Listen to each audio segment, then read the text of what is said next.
दोस्तों, शालिनी भक्ति सागर में आपका बहुत बहुत स्वागत है। तो आइए जानते हैं, आज हम श्री शिव लीला अमृत कथा सारिन की राजा मित्रसह की कथा सुनने वाले हैं हिंदी में। तो दोस्तों, जिसे मराठी में चाहिए उन्होंने शालिनी भक्ति सागर चैनल पर जाकर श्री शिव लीला अमृत कथा सार इन मराठी सर्च करो, मराठी के पूरे अध्याय आ जाएंगे। तो दोस्तों, अगर आप मेरा ये वीडियो अपने मंदिर के पास या आप बैठकर सुन रहे हो तो पास में एक पानी की बोतल ज़रूर रख लें, ताकि वो पानी के बोतल में जो वीडियो में जो शब्द आपके घर में गिरेंगे उससे पॉजिटिव ऊर्जा होगी और कोई बीमार व्यक्ति होगा वो भी अच्छा हो जाएगा ये पानी पी के। तो आइए जानते हैं, तीसरे अध्याय की शुरुआत करते हैं। पहले अध्याय में हमने दर्श राजा की कथा थी। ओम नमः शिवाय मंत्र में कितनी शक्ति है ये हमने उस वीडियो में उस अध्याय में सुना है। दूसरा अध्याय गोकुर्णी के महाक्षेत्र की कथा भी सुनी है और एक राक्षस मृग राक्षस की कैसी मुक्ति हुई इसके बारे में सुना था। शिवरात्रि का महत्व सुना था, एक बिल्व पत्र का कितना महत्व होता है ये हमने दूसरे अध्याय में सुना है। आज हम तीसरे अध्याय की कथा सुनने वाले हैं। तो मेरे चैनल पर अगर आप नए हो तो लाल बटन पर सब्सक्राइब कर ले, बेल आइकन दबा ले ताकि सबसे पहले नोटिफिकेशन आपको मिले। श्री गणेशाय नमो नमः। अध्याय तीसरा, राजा मित्रसह की कथा। गोकुर्णी महाबलेश्वर जी की महिमा का वर्णन और वहाँ शिव पूजन करने के प्रभाव से मित्रसह राजा की ब्रह्म हत्या से मुक्ति, रावण के द्वारा पार्वती का हरण, आत्मलिंग की कथा, कैकेयी ब्राह्मण की पत्नी का जीवन वृत्तांत इस वीडियो के माध्यम से सुनेंगे। बहुत प्राचीन समय में मित्रसह नाम का एक राजा हुआ। वह वेद शास्त्र की समस्त विद्याओं के ज्ञाता और युद्ध कौशल्य में अग्रगण्य एवं वीर थे। उनके शत्रु सदा उनके डर से कांपते रहते थे। एक दिन राजा शिकार खेलने के लिए गए। घने जंगल में अनेक भयानक जानवरों को शिकार किया और शिकार के समय एक राक्षस के मुठभेड़ सामना होने पर राजा ने उसका भी वध किया। उसका वध सुनकर उस राजा का भाई राजा से अपने भाई की हत्या का बदला लेने की इच्छा से मानव देह धारण करके राजा मित्रसह के पास आया और गुप्त रहकर राजा के साथ उनके नगर में पहुंचा। राज दरबार में जाकर उस मनुष्य देहधारी राजा ने राजा मित्रसह को प्रणाम किया और विनय की, राजन में पाक शास्त्र का जानकर हूँ, मुझे रसोई बनाने की कला अच्छी तरह आती है। अंत एवं इस कार्य की कोई नौकरी आपके यहाँ करने की मेरी इच्छा है। उसकी प्रार्थना मानकर राजा ने सरल स्वभाव में उस राजा को अपने राज के रसोई गृह में रसोइया नियुक्त कर दिया। वह कपटी राक्षस अपने भाई की मृत्यु के राजा से बदला लेने के समय चिंता में था। एक समय पितृपक्ष मनाया जा रहा था। राजा ने अपने यहाँ ब्राह्मण भोजन के निमित्त वशिष्ठ ऋषि को निमंत्रण दिया। समाचार मिलते ही इस कपटी राक्षस ने रसोई ने ब्राह्मण भोजन के पकवान में मिष्टान्न आदि समस्त सामग्री मनुष्य मारकर उसका मांस मिलाया और वही मांस मिला भोजन महर्षि वशिष्ठ को परसा गया। भोजन के लिए बैठे हुए वशिष्ठ जी मनुष्य की मांस की दुर्गंधी पाते ही बहुत क्रोधित हुए, उठकर खड़े हो गए। वशिष्ठ जी ने क्रोध की अवस्था में ही राजा को श्राप दे दिया।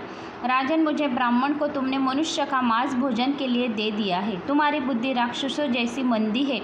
जाओ, तुम राक्षस होकर जंगल में भटकते रहोगे।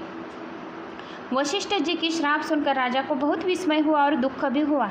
यह सब घटना मालूम नहीं थी। राजा ने तुरंत रसोई को बुलवाया, परंतु वह राक्षस रसोई यह कुकृत्य पूर्ण करके वहाँ से भाग चुका था। राजा ने बहुत पश्चाताप किया और वशिष्ठ जी की प्रार्थना की कि बोले, महात्मन, मुझे इस बात का कुछ भी ज्ञान नहीं है।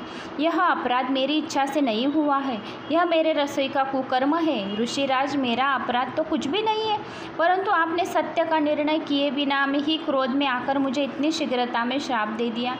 तो अब मैं आपको श्राप देता हूँ। ऐसा कहकर वशिष्ठ जी को श्राप देने के लिए राजा ने हाथ में जल लिया और वह श्राप देना ही चाहते थे। उनके में उतनी रानी दमयंती ने आकर उनका हाथ रोक दिया और बोली कि स्वामी, तुम्हें शिष्य होकर अपने ही गुरु को श्राप नहीं देना चाहिए। उचित नहीं अनुचित का विचार कीजिए। गुरु को श्राप देने के पाप से तुम्हें एक कल्प नरक भोगना पड़ेगा। अपनी रानी के वचन सुनकर राजा ने अपने मन को शांत किया। परंतु एक समस्या बड़ी कठिन उपस्थित हुई। वह यह कि श्राप देने के लिए जो जल राजा ने हाथ में लिया है वह अब कहाँ छोड़ा जाए। यदि जमीन पर छोड़ते हैं तो सारी पृथ्वी ऊसर बंजर हो जाएगी। इस कारण राजा ने वह जल स्वयं अपने पैरों पर छोड़ दिया। श्राप के उस जल पर पैर पर गिरते ही राजा के दोनों पैर जलकर काले पड़ गए और राजा तुरंत राक्षस देहधारी हो गया। यह सब प्रसंग देख ऋषि वशिष्ठ जी ने राजा की सत्यता का पता लगाया और बड़े दुखी हुए तथा उन्होंने राजा के दोबारा उद्धार का उपाय बताया और कहा कि राजा 12 वर्षों के पश्चात राक्षस देह से मुक्ति हो जाएगी और तुम अपनी प्रथम देह और राज्य प्राप्त करोगे। ऋषि वशिष्ठ का ऐसा कहकर चले गए। अब राजा ने श्राप भोगने के लिए राक्षस देह में अपना नाम कल्याण बांध काले पैर रखा और वनों में जाकर भटकने एवं राक्षसों जैसा जीवन व्यतीत करने लगे। राक्षस शरीर में अपना जीवन बिताते हुए एक दिन राजा मित्र सह एक ब्राह्मण को उसकी पत्नी सहित पति पत्नी दोनों एक स्थान पर क्रीड़ा करते हुए देखा तो उस ब्राह्मण की हत्या करने का विचार राजा के मन में पैदा हुआ और राजा ने तुरंत जाकर राक्षस के रूप में उस ब्राह्मण को पकड़ा। उस समय ब्राह्मण पत्नी ने इस राक्षस से अत्यंत प्रार्थनापूर्ण वाक्यों से अपने पति का जीवन दान मांगा, परंतु इस क्रूर राक्षस ने उस ब्राह्मणी पर दया नहीं आई कि और ब्राह्मण को मार डाली। उसके शरीर को चीर फाड़ कर मांस और रक्त भक्षण कर हड्डियां ब्राह्मण पत्नी के ऊपर फेंक दी। वो बेचारी रोती बिलखती इस प्रकार अपने पति की हत्या देखती रही। पति के मरने के बाद वह बेचारी ब्राह्मणी स्त्री उस वन में अकेली और निराधार हो गई। अपनी पति के शोक में उसने इस राक्षस को कल्याणपाद को श्राप दे दिया। राजा, जिस कार्य के लिए तूने मेरे पति की हत्या कर दी है उस कार्य का काम वासना से तू सदा वंचित रहेगा। तू किसी भी स्त्री के पास यदि काम वासना की इच्छा पूर्ति के हेतु के लिए जाएगा तो तत्काल तेरी मौत हो जाएगी, मृत्यु हो जाएगी। इस प्रकार ब्राह्मणी ने श्राप देकर अपने मृत पति की सब हड्डियां एकत्रित कर जंगल में सूखी लकड़ियां लाई और चिता बनाकर अपने पति की अस्थियों सहित चिता में जलकर सती हो गई। आगे महर्षि वशिष्ठ जी 12 वर्ष बीत जाने पर राजा की राक्षस देह से मुक्ति हुई और वह अपने प्रथम मानव शरीर को प्राप्त हुई। अपनी राजधानी में आए अपनी रानी से अपने राक्षस शरीर के सब वृत्तांत और ब्राह्मणी द्वारा दिया गया श्राप राजा ने कह सुनाया। यह सुनते ही अपना वंश डूब गया। ऐसी कल्पना करके रानी दुखी होकर रोने लगी और बोली कि जब तुम्हें मेरा सहवास न करने का श्राप है तो तुम अब तो ब्रह्मचारी रहकर अपना जीवन व्यतीत करो, अपने प्राणों की रक्षा करो। उस समय जैसे सिंह बंदी हो जाने पर दुखी होता है इसी प्रकार राजा को दुख होने लगा। आगे वंश चलाने के निमित्त कोई सहारा उपाय स्थान हो सकता है, इसलिए राजा समस्त धर्म ग्रंथों का अध्ययन करने लगे। अंत में शास्त्र में यह एक उपाय द्वारा महर्षि वशिष्ठ जी की कृपा से सदयली रानी को एक पुत्र उत्पन्न हुआ। राजा बहुत ही संयम पूर्वक अपनी दिनचर्या करते रहे, परंतु कुछ वर्ष बाद वह तप के लिए दान देने के लिए चले गए और अपने नीरस जीवन को कैसे समाप्त करें, अपना या ब्राह्मणों का शाप किस प्रकार दूर करें, यह चिंता करते वन में विचरते रहे। चलते चलते राजा अपने पीछे की ओर मुड़कर देखते तो प्रेत रूप वह ब्राह्मण हमेशा उनको दिखाई देता था। ब्रह्म हत्या आकर राजा के पीछे पीछे घूमने लगी। ब्रह्म हत्या के निवारण के लिए राजा ने कई प्रकार के दान अनुष्ठान जप व्रत आदि किए, परंतु ब्रह्म हत्या दूर नहीं हुई। हत्या का भयानक पिशाच सदा राजा के साथ ही रहता था। इस प्रकार घूमते फिरते एक समय वह राजा मिथिला नगरी के समीप आ पहुंचा। वहाँ आकर उन्होंने एक सुंदर उद्यान बाग देखा, वह रमणीय स्थान देखा। राजा को प्रसन्नता हुई और विश्राम करने के लिए राजा बैठे गए। कुछ देर बाद वही अपने शिष्यों के साथ परम तपस्वी श्री गौतम मुनि आए। उन्हें देखकर राजा खड़े हुए और गौतम मुनि के चरणों में साष्टांग प्रणाम किया, उनकी प्रार्थना की और हाथ जोड़कर मुनि के सामने दीन वेश में खड़े हुए। गौतम मुनि ने राजा की कुशलता पूछी। तब राजा ने जीवन के प्रारंभ से अंत तक सब वृत्तांत सुनाया और बोले कि महात्मन कृपा करके आपके दर्शन करके मैं प्रभाव से मेरी ब्रह्म हत्या का पातक नष्ट हो जाए। यह सब वृत्तांत सुनकर गौतम मुनि बोले, राजन, ब्रह्म हत्या से छुटकारा पाने के लिए एक उपाय हम तुम्हें बताते हैं। गोकर्णी तीर्थ यह पृथ्वी का साक्षात कैलाश है। हम सब लोग इस समय वहाँ से वापस आ रहे हैं। वहाँ की महिमा अपरंपार है। उस तीर्थ स्थान में कैलाश पर्वत है। श्री शंकर भवानी पार्वती के साथ साक्षात रूप से निवास करते हैं। वहाँ देवता और सिद्धि भी शक्ति का भी निवास है। वहाँ के शिव दर्शन ब्रह्मादि देवताओं को भी दुर्लभ है। वहाँ वैकुंठनाथ श्री विष्णु के साथ, विष्णु जी लक्ष्मी जी के साथ विराजमान होकर तप करते हैं। इंद्र, नारद, सनकादिक ऋषि दिन रात वहाँ उपस्थित रहते हैं। वशिष्ठ, भृगुदल, जमद अग्नि जैसे महात्मा वहाँ तप करते हैं। वहाँ आठों पहर साधु संतों का निवास स्थान है।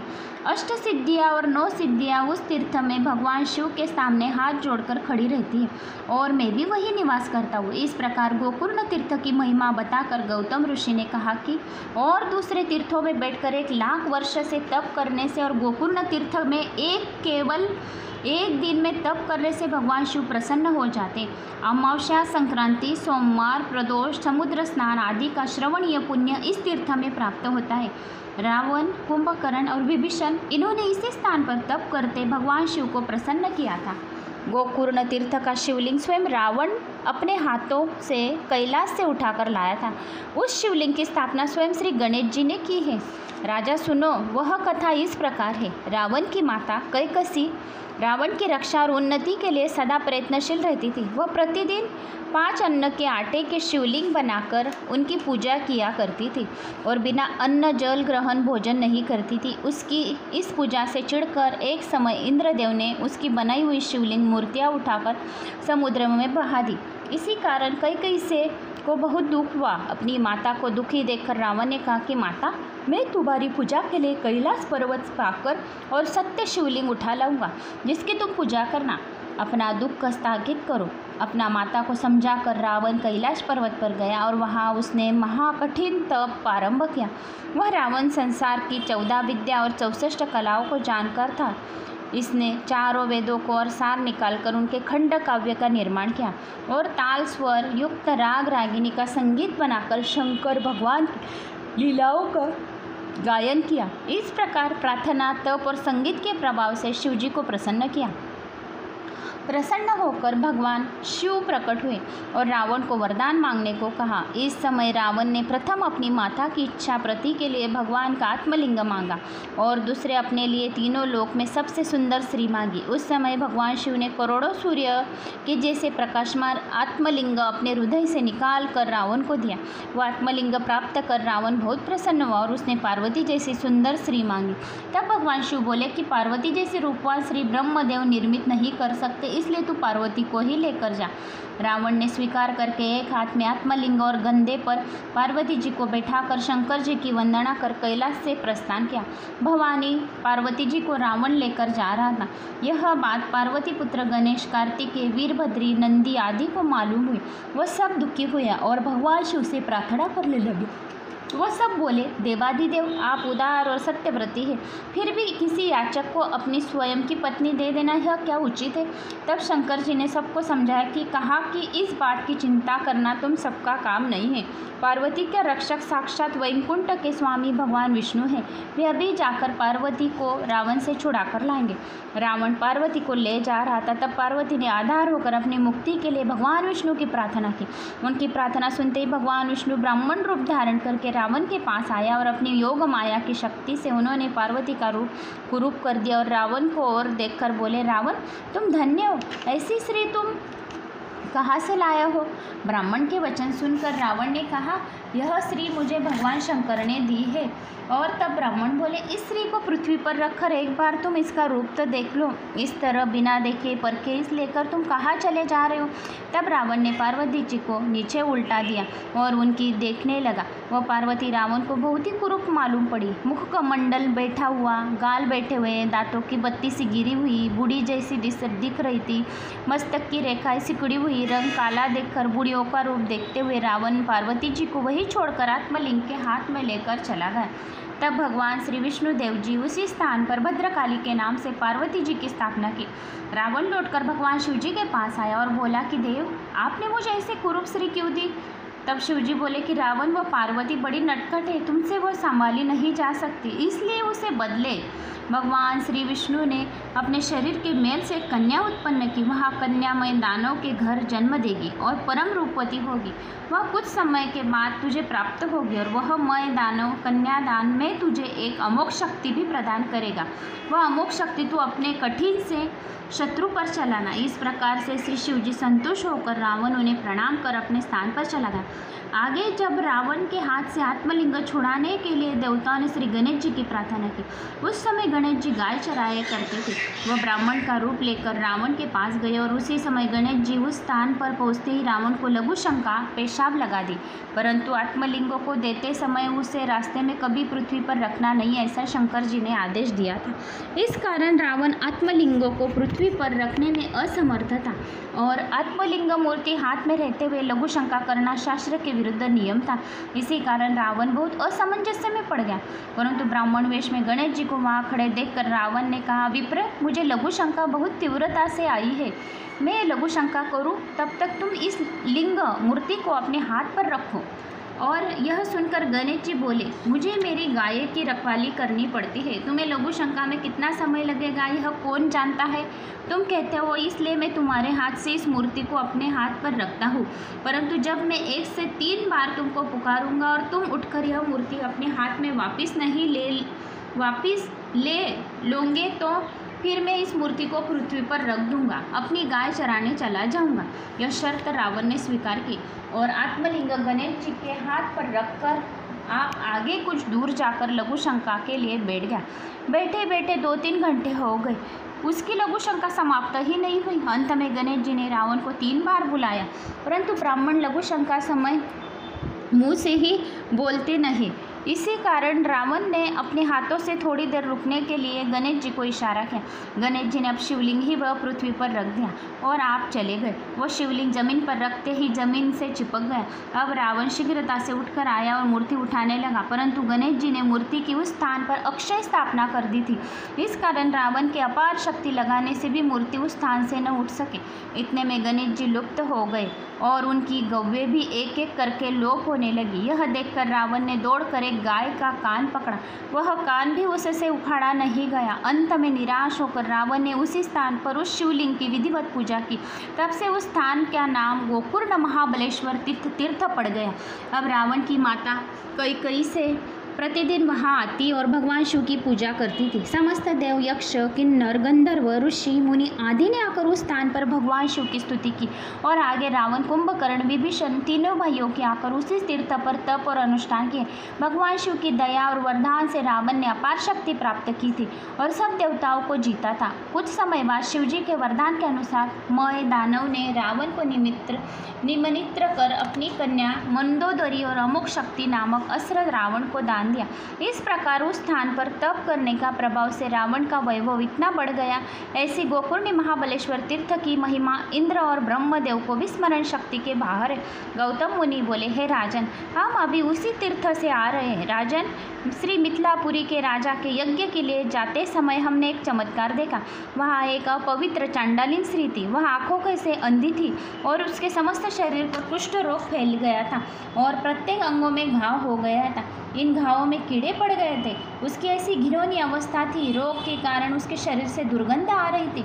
उसके हाथ, पैर, उंगलियां, नाक, कान गले गए थे। ऐसी अवस्था में उसने अन्न पानी नहीं मिल रहा था।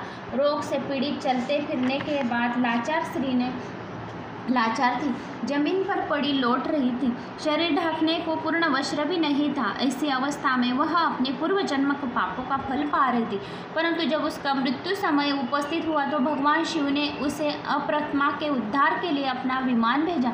विमान पर शिव जी के 4 गण बैठे हुए थे। उन्हें देखकर हमने दूतों से पूछा, तुम लोग किसकी आत्मा का उद्धार करने के लिए विमान लेकर आए हैं? तब उन्होंने बताया कि इस रोगी चांडालिन की आत्मा की मुक्ति के लिए आए हैं। शिवजी ने हमें भेजा है। हमने उनसे पूछा कि उस चांडालिन का ऐसा कौन सा पुण्य है? तब दूतों ने हमको उस चांडालिन के जीवन की कथा इस प्रकार बताई। पहले जन्म में यह कैकेयी नाम की ब्राह्मण की लड़की थी। इसका नाम सुमित्रा था। यह बहुत सुंदर थी, परंतु बचपन में विवाह हो जाने के बाद यह विधवा हो गई।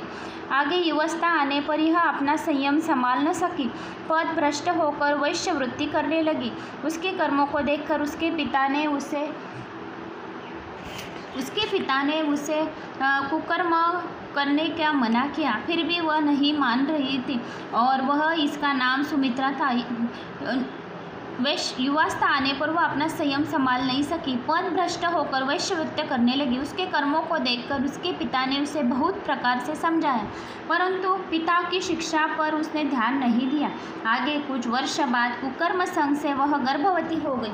तब लोग स्पष्टतः उसकी निंदा करने लगे। अंत में पिता ने उसे घर से निकाल दिया। आगे वह नगर घूमते घूमते फिरते एक स्थान पर एक धनवान शूद्र के पास जाकर रहने लगे। उससे उस ब्राह्मणी की ही संतान हुई।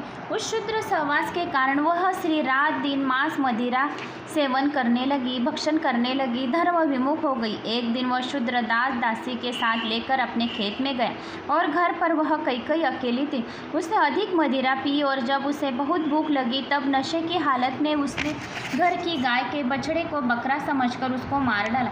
गाय और बच्चों दोनों को बहुत चिल्लाए, परंतु वह स्त्री मदिरा के नशे में थी। गाय के बछड़े के चिल्लाने की आवाज़ से भी उनकी पहचान नहीं हुई और बछड़े का मस्तक काट कर उसने घर में ले जाकर एक मिट्टी के घड़े में रख दिया।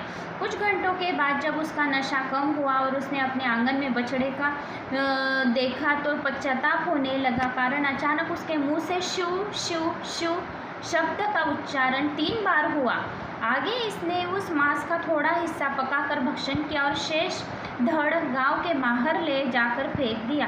गांव में झूठी खबर फैला दी कि बछड़े को शेर मारकर भाग गया। आयु समाप्त होकर सब उसकी मृत्यु हुई। तब यमदूतों ने मारकर उसके शरीर की चमड़ी निकाल दी। बाद में उसको पुण्य कर्मों का लेखा जोखा दिया। यमराज ने चित्रगुप्त से पूछा, तब चित्रगुप्त ने बताया कि गाय के बछड़े की हत्या करने के बाद इसके मुंह से शिव शिव 2 बार नाम का उच्चारण हुआ। ऐसा निवेदन चित्रगुप्त ने यमराज को दिया। अंततर यमराज ने उसके कर्मानुसार उसे चांडालिन के शरीर में जन्म देने को भेज दिया। वहाँ से उस जन्म में वह पैदा होने के समय ही कुरूप और अंधी तथा कुबड़ी भी थी। कुछ दिनों के बाद उसके माता पिता का भी देहांत हो गया और वह अनाथ होकर नगर में भटकने लगी। एक समय शिवरात्रि के पर्व पर गोकर्ण तीर्थ की कुछ यात्री लोग जा रहे थे। इन यात्रियों के साथ वो भी गोकर्ण महाबलेश्वर क्षेत्र में गई और वहाँ से भद्रकाली जी का मंदिर के पास पड़ी रही और वह भूख से दुखी होकर अन्न मांग रही थी, परंतु दिन रात शिवरात्रि का था। उस दिन भी शिवरात्रि का था, इस कारण सभी लोग व्रती किसी ने उसको अन्न खाने को भिक्षा नहीं दी। मंदिर के चारों ओर कुछ भक्त का समूह प्रदक्षिणा कर रहा था। उन्हीं में से एक भक्त ने उसके हाथ पर एक बिल्व पत्र बेल की पत्ती छोड़ दिया। वह खाने की वस्तु नहीं है ऐसा जानकर उसने फेंक दिया और उसके हाथों से फेंका हुआ वो बेल पत्र शिवलिंग पर जाकर गिरा। इस प्रकार शिवरात्रि को उसे अन्न नहीं मिलने से वह उपवास कर रही थी। अचानक बिल्व पत्र फेंक देने से वह बिल्व पत्र शिव जी के मस्तक पर चढ़ गया। इसके द्वारा शिव जी की पूजा हो गई। मंदिर के पास खड़े रहने के साथ दिन रात वहाँ भक्तों का और शिव नाम के जय घोष ध्वनि को होते रहने के कारण वह भी रात भर सो नहीं सकी और उसका भी जागरण हो गया। लोग जैसे जैसे शिव नाम जय घोष करते रहे वो भी वैसी बोलती रही। वह यह चांडालिन का बरगद बट वृक्ष के पेड़ के नीचे आकर बैठ गई और अब उसे शिव जी की आज्ञा अनुसार हम कैलाश पर्वत पर ले जाएंगे। इस प्रकार शिवदूतों ने गौतम मुनि को उसका वृत्तांत बताए। सबके देखते हुए चांडालिन दिव्य देह को प्राप्त हो गई। विमान पर बैठकर शिवगणों को साथ शिवलोक चली गई। इस प्रकार गौतम मुनि ने मित्रा सह राजा को गोकर्ण क्षेत्र की महिमा बताई और कहा कि राजा तुम वहां जाओ और शिवरात्रि के दिन बिल्व पत्र से शिव जी की पूजा करो। इस प्रकार समझाकर गौतम मुनि यज्ञ कराने निमित्त मिथिलापुरी के राजा के जनक के यहाँ चले गए। अब राजा मित्रा सह यात्रा करके गोकर्ण तीर्थ महाबलेश्वर को आए। वहाँ शिवरात्रि के दिन विधि युक्त भगवान शिव का पूजन किया। इस प्रकार शिवरात्रि के कुल शिव पूजन और गोकर्ण महाबलेश्वर तीर्थ की महिमा के प्रभाव से वह अपने समस्त पातकों से मुक्त होकर दिव्य शरीर को प्राप्त होगी। मृत्यु के समय कैलाश स्थान से भगवान शिवगण विमान सहित आकर उपस्थित हुए और राजा को विमान पर बैठाकर शिवलोक ले गए। और जो भी ये कथा पढ़ता है उसे शिवलोक कैलाश पर्वत को एक फेरी मारने का पुण्य मिलता है। यह साक्षात शिव का अमृतपान है। जो लोगों को शिव जी का अमृतपान पसंद आएगा उस पर शिव जी की असीम कृपा रहेगी, इसमें संदेह बिल्कुल भी नहीं है। तो दोस्तों उम्मीद करते हुए दी गई जानकारी आपको पसंद आएगी, यह अध्याय पसंद आएगा। तीसरा अध्याय अभी मैं यहाँ विराम लेती हूँ, तो तीसरे अध्याय के लिए एक लाइक ज़रूर करें और कमेंट्स में ज़रूर बताएं आपको मेरी अध्याय कथा कैसी लगी। तो कमेंट्स में जय श्री महाकाल करें।